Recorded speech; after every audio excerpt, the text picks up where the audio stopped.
Assalamu alaikum. Welcome to ATN Bangla. This is Rahbar Khan with the news. First, the UPay headlines. People cast vote in favor of Awami League to free the country from militancy, drugs and corruption and for peace and development, says Sheikh Hasina.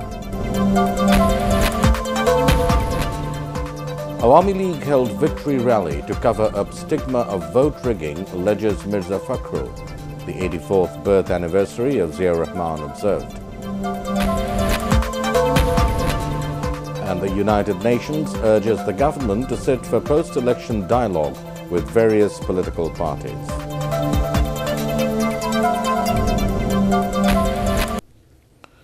Now, on to the details. Prime Minister Sheikh Hasina has said the people cast vote in favor of Awami League to free the country from militancy, drugs and corruption and for peace and development. She said this while addressing Awami League's victory rally at Sohrawardiya this afternoon. The Awami League president said people made Awami League victorious in the 30th December parliament election through casting votes spontaneously. She pledged to work for ensuring development irrespective of party and opinion. The Prime Minister also pledged to build a modern and digital country imbued with the spirit of liberation war.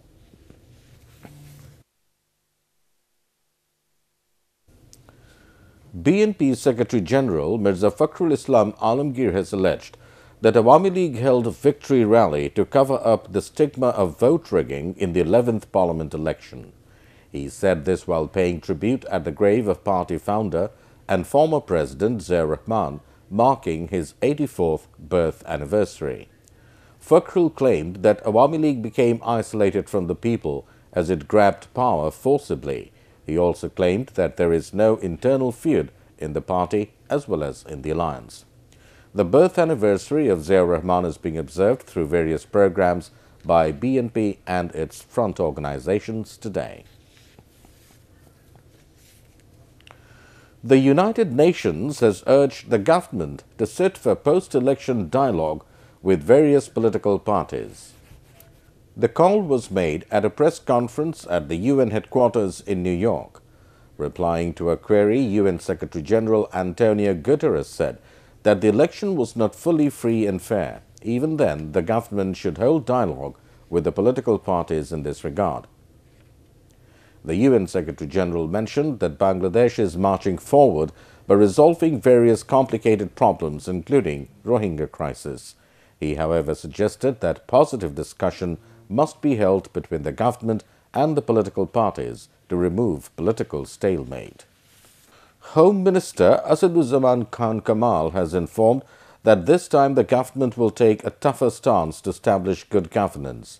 He said this at the prize-giving ceremony of annual sports competition of Tejgaon Government High School and Government Science College this morning. Claiming that the post-election law and order situation is good, the Home Minister said that no criminal would be spared, whoever he may be.